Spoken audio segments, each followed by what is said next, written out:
Wait லாஸ்க்கு ஒரு டேஸ்டியான recipe என்னன்னு பாத்தீங்கன்னா, கொள்ளு வச்சு கொள்ளு துவையல் தான் வந்து பண்ண போறோம். கொள்ளு துவையலுக்கு ஒரு கிளாஸ் அளவுக்கு கொள்ளு எடுத்துட்டு நல்லா ட்ரை ரோஸ்ட் பண்ணிக்கிறேன். இந்த மாதிரி கலர் சேஞ்ச் ஆயிட்டு இந்த மாதிரி பளபளன்னு வரும். அதை அப்படியே ஆற வச்சுக்கலாம். அதுக்கப்புறம் தேங்காய்லாம் வந்து கொஞ்சம் உடைச்சு எடுத்துக்கிட்டேன். அதுக்கப்புறம் ஒரு அதே கடாயில வந்து கொஞ்சமா எண்ணெய் சுடு பண்ணிட்டு உளுந்தம்பருப்பு கடலைப்பருப்பு வந்து நல்லா பொரிய விட்டுக்கோங்க. அது கூடவே கருவேப்பிலை வந்து சேர்த்துக்கோங்க. நல்லா வாசனையாவும் டேஸ்டாவும் இருக்கும். அது கூட அது பூண்டு பற்கள் வந்து சேர்த்துக்கோங்க. அதுக்கப்புறம் காரத்துக்கு ஏற்ப வரமிளகா, அதுக்கப்புறம் ஒரு கைப்பிடி அளவுக்கு தேங்காய் வந்து சேர்த்துருக்கிறேன். இது எல்லாத்தையுமே நல்லா வதக்கி விட்டுட்டு கொஞ்சம் புளி துண்டு சேர்த்து அதையும் நல்லா வந்து வதக்கி விட்டுக்கோங்க. ஆயில் வந்து ரொம்பவே கம்மியா யூஸ் பண்ணுங்க, சரிங்களா?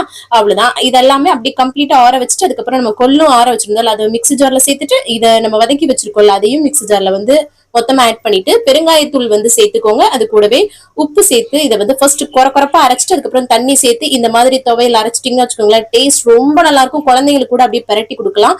ரொம்ப விரும்பி சாப்பிடுவாங்க. வெயிட் லாஸ்க்கு ரொம்ப ரொம்ப ஹெல்ப்ஃபுல்லா இருக்கும். தேங்க்ஸ் ஃபார் வாட்சிங். பாய்.